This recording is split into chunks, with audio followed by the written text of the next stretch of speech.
Okay, well, we have another project on our hands, and it's not the one, frankly, that I wanted. We buttoned the whole bike up and took it for a run, and she was running great. I had it up over 70 miles an hour. It was running fantastic. Put it back in the garage and went to go and use it the next day, and the clutch is stuck and there's no way that I can get it unstuck. So I need to go and take it apart. So we're going to take the primary off and take the primary cover off there, and we're going to take a look at that clutch and we're going to see what's going on in there. We're probably going to have to order parts and put new clutch in it. Now, I didn't film this, but I've drained the oil out of the sump and out of the primary, and just taken the foot peg off to get the cover off. That's all I've done so far. But yeah, so there's so I guess that's the joy of owning a classic Triumph, is that you ride it and then you work on it. So that's exactly what happened. I rode it, and now we've got to do some work on it. So a real mystery to me, anyways, as to why the clutch stuck. It was running great. I put it in the garage, and then the next day it didn't work. I've taken a look on a bunch of forums, and apparently this is not an unusual circumstance for these old Triumphs. And apparently, what guys used to do back in the day is actually put a something on here, on the clutch handle to hold the handle depressed after they would stop the bike, so that the clutch wouldn't stick. What the heck's with that? That's the weirdest darn thing ever. But apparently, it's a Triumph thing. So, anyways, I'm learning as I go here. A little bit maybe from the School of Hard Knocks, but hey, that's okay. So anyways, without me moaning a lot longer about this, hey, let's just get after it. Okay guys, well, you know what, let's take the primary off. The first thing to do is to take these nuts off here. These are 1/2 inch. Give these a go. Just gonna grab my parts container here, my little magnetic tray, and get that on there. Is there a washer there? Oh, there's a washer. Okay, so there's a copper washer on each of these. So we're going to take all of these off. We're also going to have to take the shifter off as well. Now these on my unit are the original Phillips style. I've hunted around to try to find a good sized bit, which I think we'll do. We're going to be careful with these so we don't strip them. So we'll loosen these off here. Weirdly, these are one size and these two are bigger. I'm going to try just getting all of this size off first.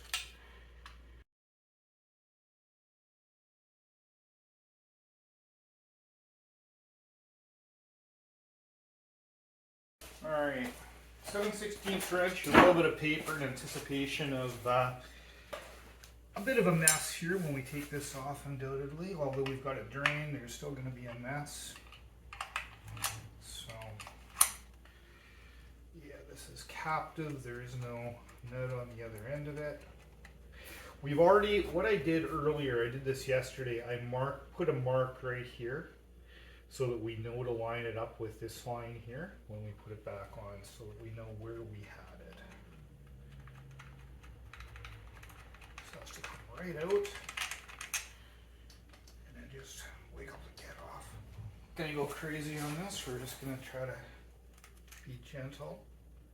Just a little bit of a go.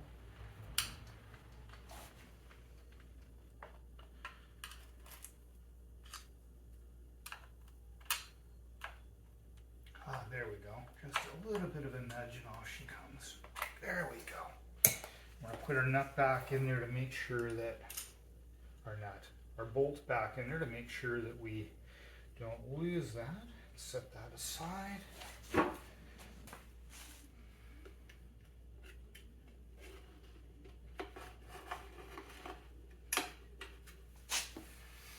Okay, just run a knife a little bit along there carefully.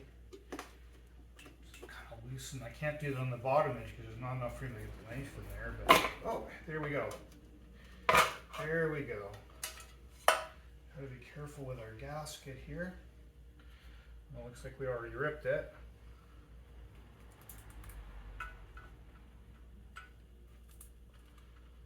All right, and we have her off. Look at that. Okay, it doesn't look too bad.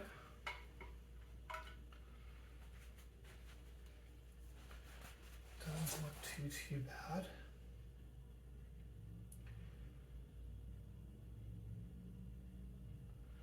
Okay. And right away, I think I'm seeing some issues here. These don't look like they're in anywhere near far enough. I'm going to have to do some research on that, but from what I understand, these should be flush with the top of the bolt head. So bolt head, the bolts. So the bolts go through this way, and then these nuts tighten down. And my understanding is they're supposed to be flush with these, and they're not. Look how far out they are. They're way out. I don't know if you guys can see that. Here, let me take you off the camera and show you. So, if we take a look there, I mean, I can't even see well, barely see the top of the bolt, right? We should be seeing the bolts right here, and they should be flush here, is my understanding of where the proper adjustment is. So that seems to be a problem, I think. So yeah, that's interesting for sure. Let's actuate the clutch and just see what it looks like. So we can see that going back and forth there.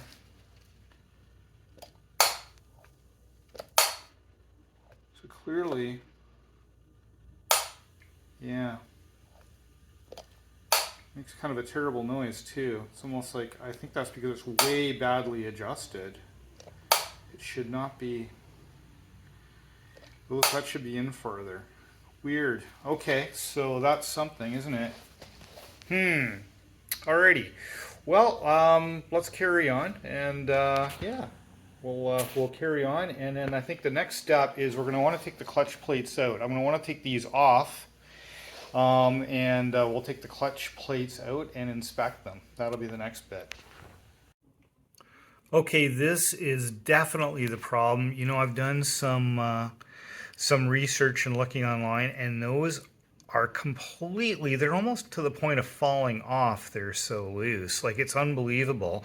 I'm going to get a little pick and put something in there so we can see how far it is till we hit the head of the bolt. It's crazy. Alrighty, I have got a end of a pick here, and we're just going to put it into this one here, just see how far. Okay, that's how much, oh geez, can't see that focus. That's how much that is out of there. That is incredible. That is got to be, it's more than 1/4 of an inch. It's not quite half, I would say. Yeah, 3/8 of an inch, something like that. That's insanity. Let's try this one. Yeah, that's close to 1/4 of an inch, I would say. This one, 1/4 of an inch. Yeah, I mean, it's not right. They're supposed to be flush. They're supposed to be screwed down so that bolt head is, or the back end of the bolt is flush with these nuts. That is really, really crazy. So I don't know if it was adjusted that way or not. I mean, what was happening is this was bottoming out on the inspection cover over here. So it was bottoming out on the inspection cover. And well, that and the clutch was completely stuck. There was that as well. So yeah, bottom line, it's just completely set up wrong as far as I can tell. Very bizarre. Well, we're going to take it fully apart. I just wanted to document this before I even touch any of these. I've not touched any of this at all. We've just taken the cover off, and this is what we're finding. Okay, well, there's one side benefit of these things being so poorly adjusted. Normally, because they have to be adjusted so that the the bolt end of the bolt, the threads are actually flush with the top here that you need a special tool to get these off. Because these are so far out, you don't need the special tool to get these out. I thought I was going to have to make a tool to get these out of here, but I don't need to. They're so far out that, I mean, the threads aren't in my way. I could just use a big screwdriver and just back them out. So that's what we're going to do here. Yeah, weird. So just take them right out and see what we got going here. Okay, there's one and the cup. So here we have the cup which holds the spring. We got the spring and we've got the captive nut. They call them a nut, although it looks a little bit more like a bolt or bolt head, but they call it a nut. So yeah, so that's that. Because they're oily, I'm just going to stick them into that pan for now. We'll clean those up. Get them all out.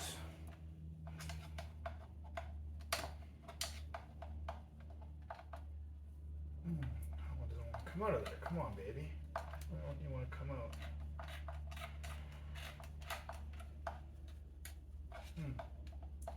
It's like the spring is getting hung up on something there. Why is that?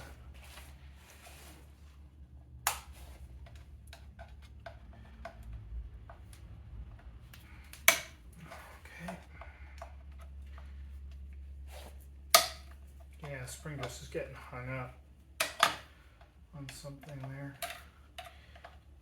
You know, I think I probably should have taken these out equidistantly from each other. Maybe that's my problem. Probably is. Okay. Come on out. Come on out. All right, our cup is still in there. That's okay, it'll come out with the cover. Take the last one out.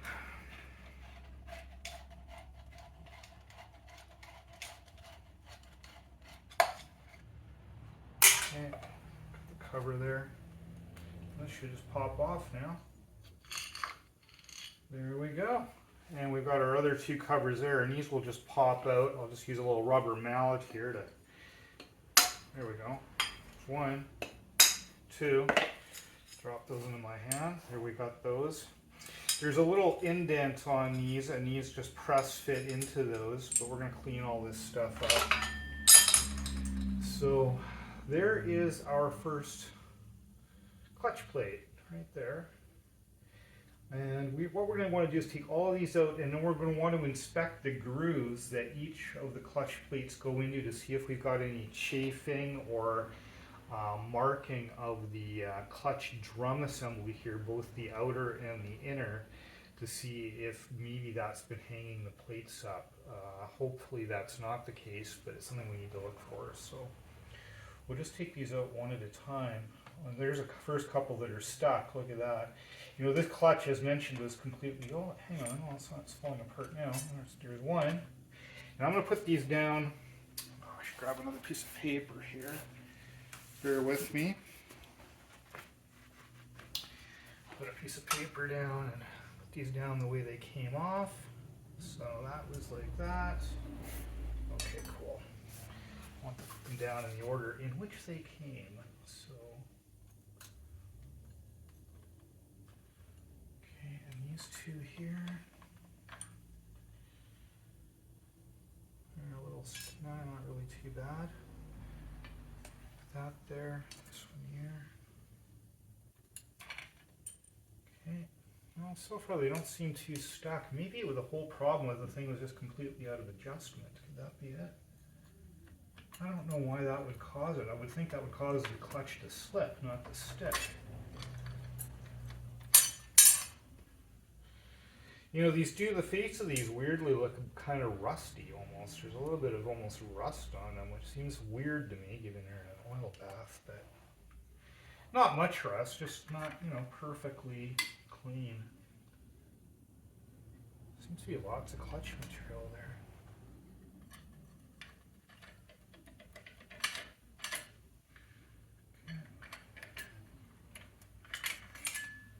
Okay, still coming.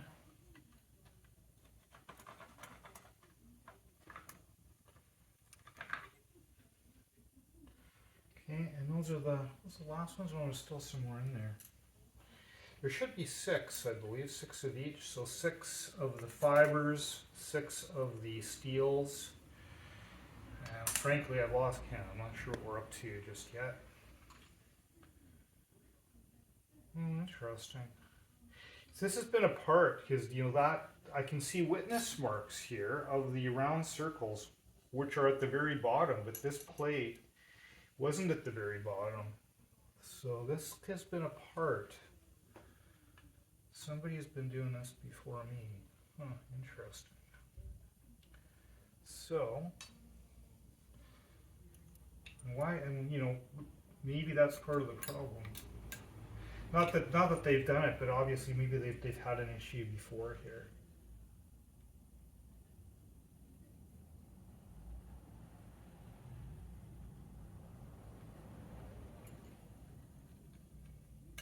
There's still one back there that does not want to come out of there. Come on, baby. Okay, come on. All right. Yeah, and there's witness marks on this one too. You see from the holes at the very back there, you can see the witness marks. I'm not sure if you guys, maybe you guys can see that down on the side here with the camera. I'm not sure. And then you'll see here the circles here. So this clearly, this clutch has been out of this bike before, because some of the other ones also have these same witness marks. So,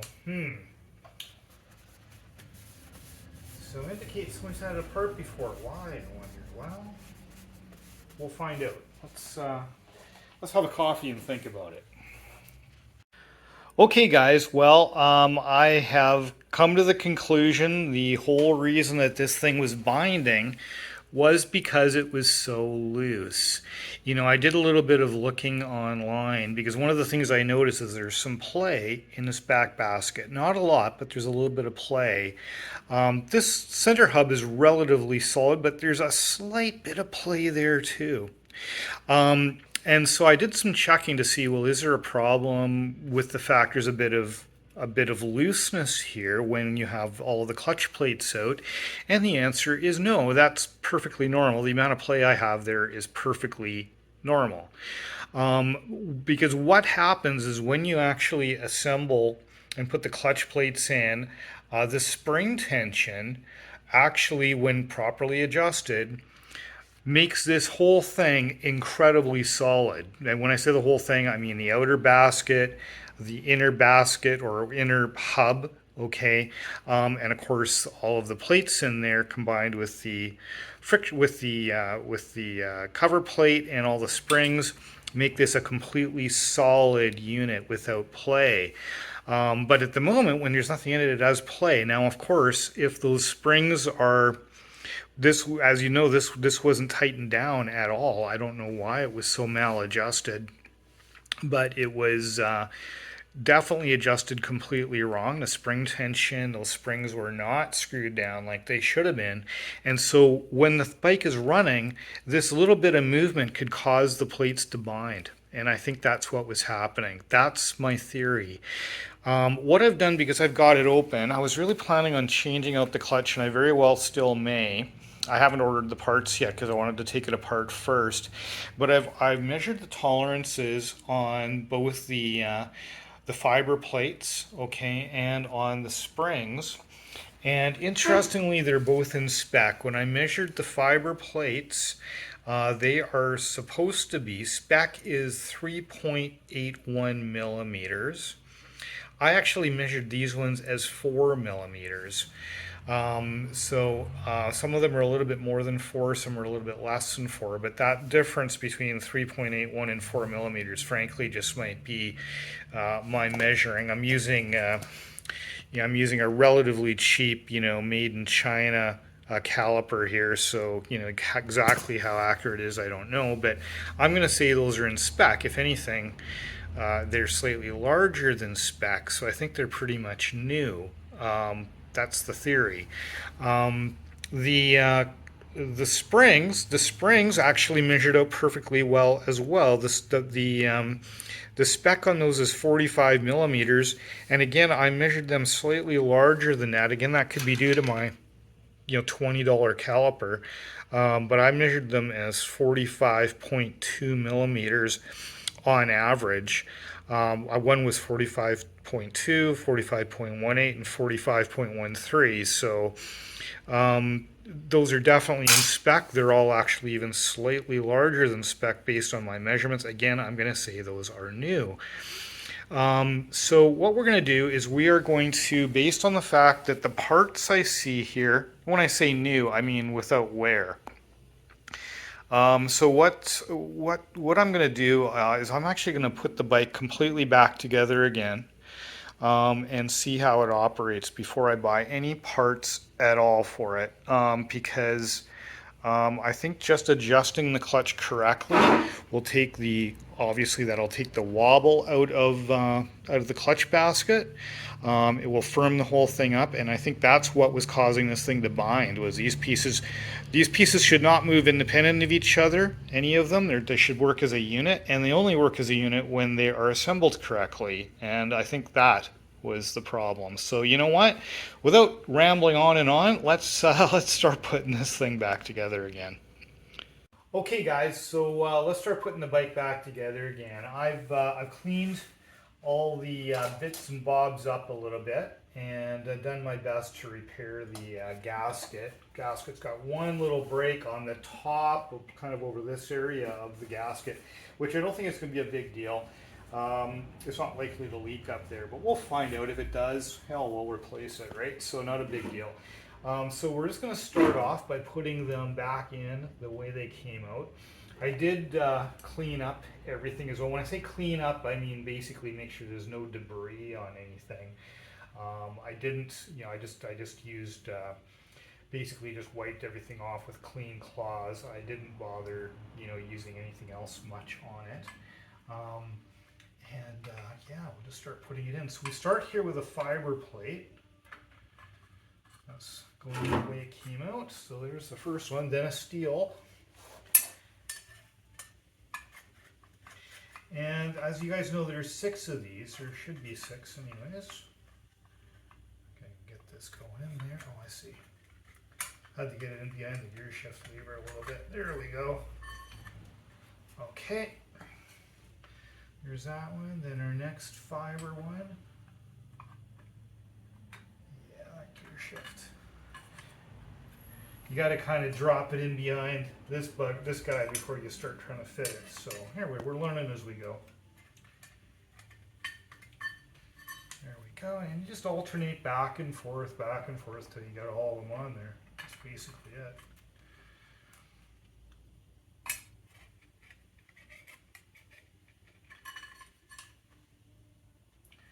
Okay.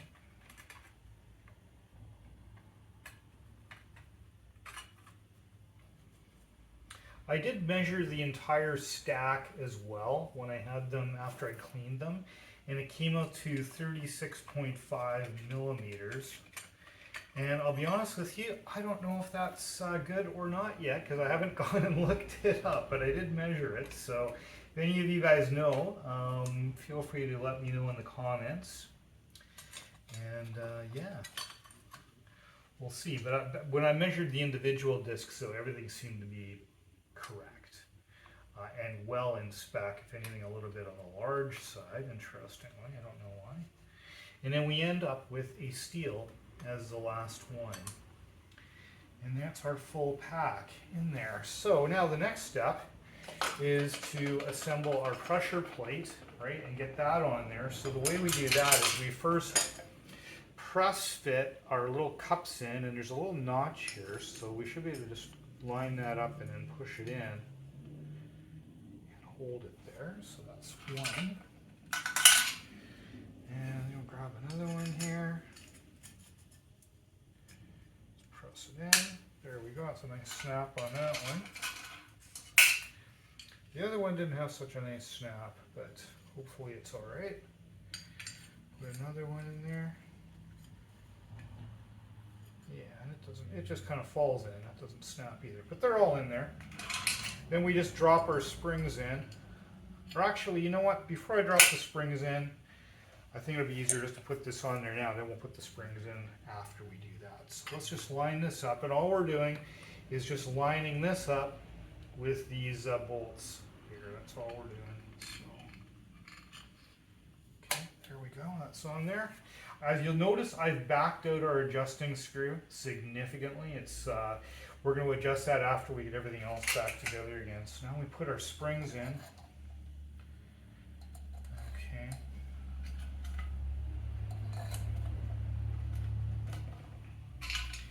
And then we take our captive nuts. Now I know they call them nuts. They look a little bit more like hollow bolts to me, but whatever they are.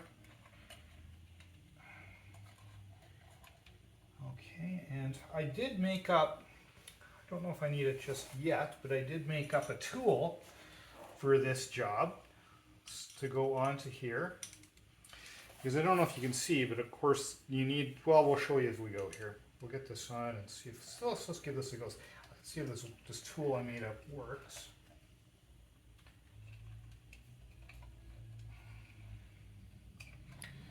There's one started.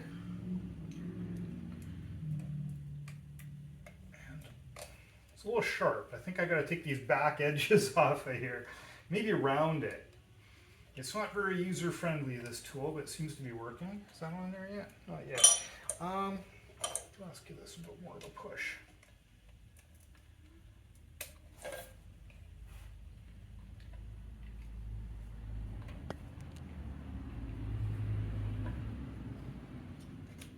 That one's not quite started yet either. Okay, well, let's go on to the other one. We'll come back to that one.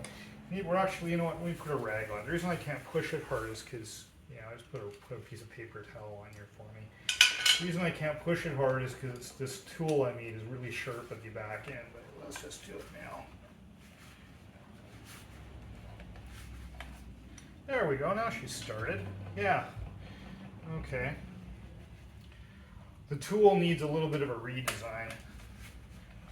Okay. The reason I made this tool for two reasons. One, I didn't have one, okay? It needs to have this notch in it, right? And I just made this out of a piece of aluminum and then ground it down to fit the slot. And it has to have this hole though, because when these are fully adjusted, we want that bolt to not be in the way of our screwdriver. So that's, or I guess you'd call this a screwdriver, right? That's kind of what it is. Special screwdriver with a notch. So we'll just continue turning these. And we'll turn them, I don't know that it matters, but we'll kind of do them all about the same as we go here. Doesn't cost anymore, so we might as well.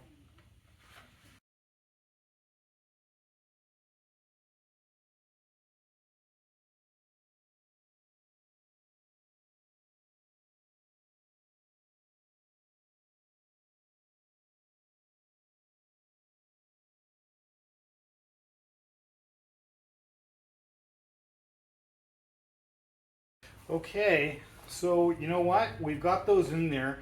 There's some debate online as to whether or not you adjust these so they're flush with the top of the bolt or flush with the bottom of the slot.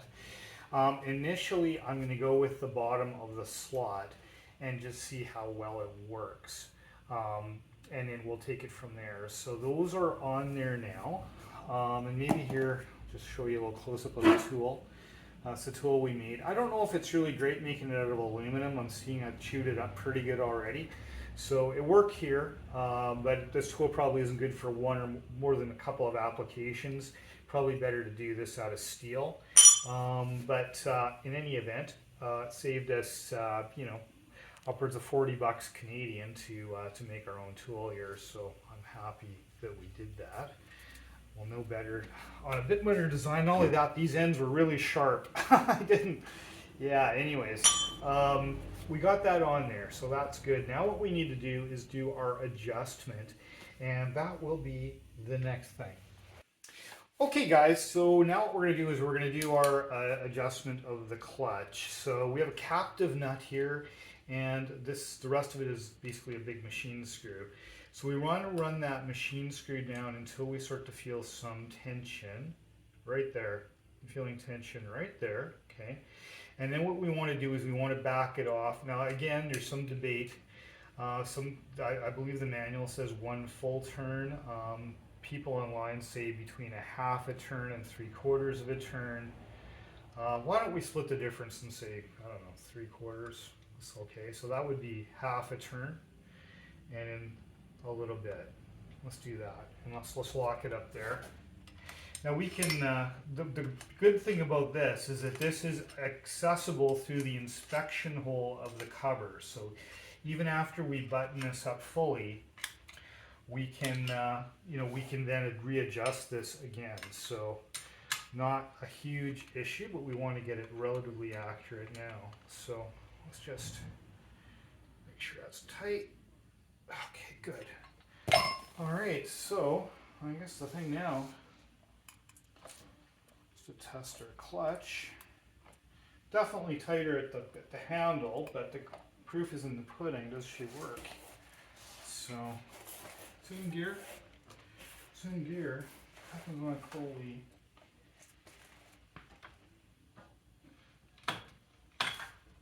There she is. She's free.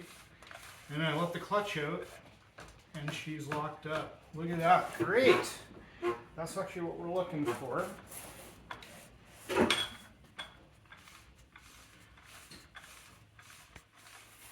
Well, you guys can probably not see that because I've got my back in the way. Let me try doing it from the other side here. So we've got it in gear. I'm not even sure what gear. I think I'm in first gear. So we pull the clutch in, and there you go. You can see she's spinning. When I say it's spinning, we're just seeing the clutch, the inner clutch going actually spin, which is what should happen when you have the clutch depressed. When you release the clutch handle, then it should engage the wheel, or engage the drive chain here. So let's just take my hand off of it. Okay, my hand's off of it, and now we're moving everything. We're moving the engine and everything. I can't move it very much with my hands. So now we'll pull the clutch in, and away she goes.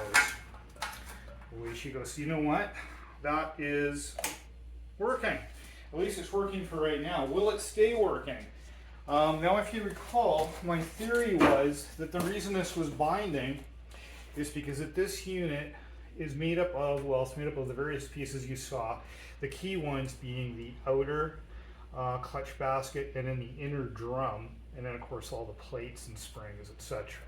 But those pieces all move kind of independently of each other when they're apart, but together it should be a totally solid unit, and it is. It's totally solid. I cannot budge that, a hair width, not at all. So that is really good. So I think that was our problem.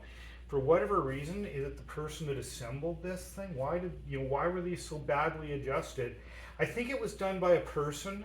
Whoever put this together had this really loose, probably because they wanted the tension at the they probably wanted a looser clutch handle, I'm guessing, because the clutch is very, it takes a lot of force to actually actuate the clutch on this, but that is the way these bikes are, right? So I don't know that, there's much a person can do about that. Other than I have seen that there's a 7-plate kit you can put on here, and there's even a hydraulic clutch option, and if you want to spend a lot of money, you can solve it. But at the end of the day, this is the way it was put back together, the way it was designed to be back in 1977. So the other thing we want to look for here is we do want to see. Now I've got these these all equally adjusted, but just based on the distance that I'm checking, in a very basic way with this tool. But what we really need to look for here as well is a little bit of run out here to see if we're getting any sort of inner wobble on this plate. So I'm going to readjust the camera for you. We'll spin the back tire while it's in neutral and see whether or not we're neutral. Well, with the clutch engaged, I'm not sure, but we're going to spin this and see if we have any significant differences. If there are, then we'll adjust these separately so we try to get an even, tension on this so the thing is rotating relatively evenly. So that'll be the next bit. Okay guys, so again I've got it in gear and I've got the clutch handle depressed. And now what we're going to do is we want to check and see, look at this edge here relative to the basket. So this is the basket and this is the inner piece. And what we want to do is check this rim here to make sure that we're relatively even all the way around. So we're going to try to keep an eyeball on that. And just looking. It is very close. It's very close. Still looking here. This is one of those things that I don't think you ever really get it quite perfect. You see, that seems a little bit tighter than the other ones. I think this one needs to be backed off ever so slightly. Let me grab my tool here, the handy dandy tool. Oh yeah, we got to wrap that back end of it here too, that we don't slice ourselves. Not really too sure how much. Let's do that much and see what that does for us. Let's spin her again. And you see that one looks like maybe it should go in ever so slightly, not that much.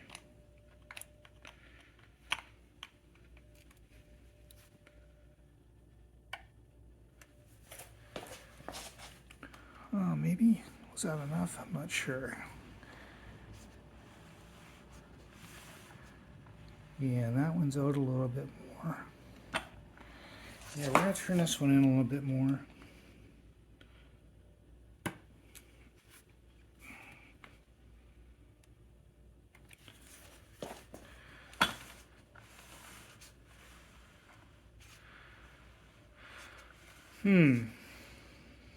Maybe this one needs to go out a little bit. This is one of those things you can get kind of anal with, I think. Yeah, there you go. That's pretty close. Let's see. Yeah, you know, I think I'm going to just adjust them all so I see just a tiny little air gap there. I think this one's come out ever so slightly too.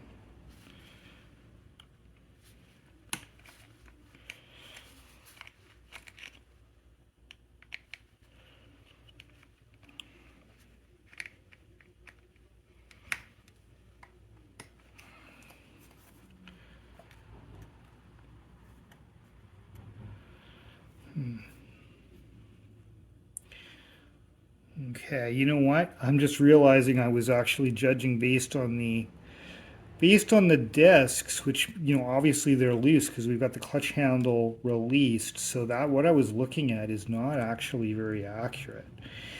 Yeah, so you know what? That whole idea of judging this surface to that surface, that's bogus. We really need to judge this surface to this surface, which is a harder call. So you know what? I'm going to go back to what I was doing before and actually measuring the distance of the, because I measured all the springs, right? So I know all the springs are incredibly consistent. They were within 6 or 7 hundredths of an inch. Of a millimeter, excuse me, 6 or 7 hundredths of a millimeter, the same. That's basically identical. So we know the springs are the same. If we tension them down, we know our thread on all those bolts is totally consistent. If we thread them all down right to the same exact distance from, you know, the top of the bolt to the top of the the top of the threaded bolt, then it should be exactly the same. So I'm actually going to go back to what I'd done already.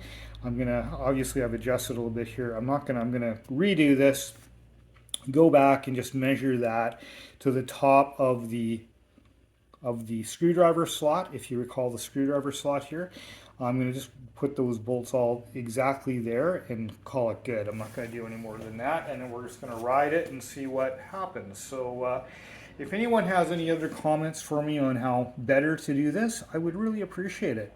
So leave a note in the comments. Okay, guys. So we've got these all done up now. I've gone back to where I had them originally, which is all at the with the threads at the very bottom of the slot, so nice and flush with the bottom of the slot there. And I've looked online, and there's a couple of guys that have given good advice, and that's where they say to set it, so that's what I'm doing. If we ride the bike and find we have an issue, we can do something different, but I think for now that is perfect. So now what we're going to do is we're going to put the cover or the case half back on. So we did have one break in the in the gasket material here, but I've put a little bit of anaerobic gasket maker on both sides, just in this one little spot, because I don't want to gunk up the whole thing. I don't need to. It's going to be at the top anyway, so the likelihood of this thing leaking is highly unlikely, but if it does, we will just replace it. A lot of these little guys that go in there, so we'll do those in here.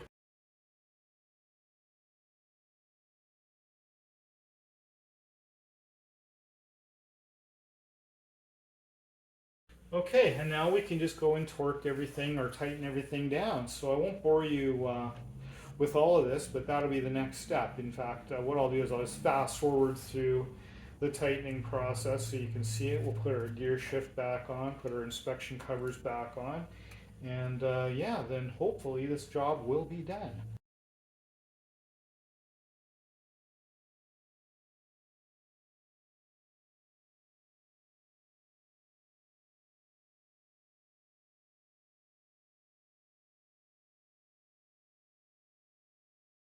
Okay, good, that's on there.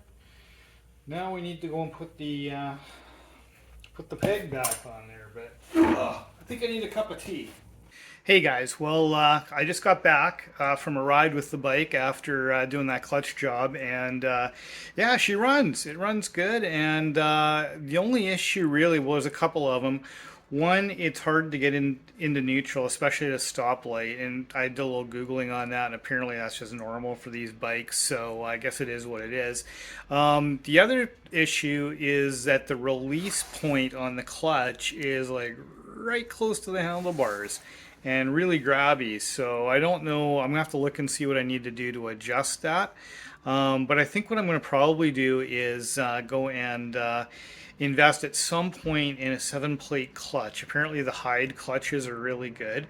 It's a simple job, you know, to replace the plates and whatnot, so I think I very well may do that, and that would make a big difference. It's also really one of the first times I've taken the bike for any sort of serious ride. Not really serious, but 25 miles, that's a ways, call it 40 odd kilometers. And the handlebar position, this bike has the original British handlebars. The American export bikes all had higher bars, or the vast majority of them did, and for whatever reason, although this bike is in Canada, I have no idea why it has the lower British style. And you know, I'm getting a little bit on in the ears, so I don't know if I really want to be in that riding position. I'd probably prefer to be sitting up a little bit higher, so I may invest in a set of handlebars too. We'll see. I'll probably ride it a little bit more before I do that. But all in all, it runs and it rides, so very exciting.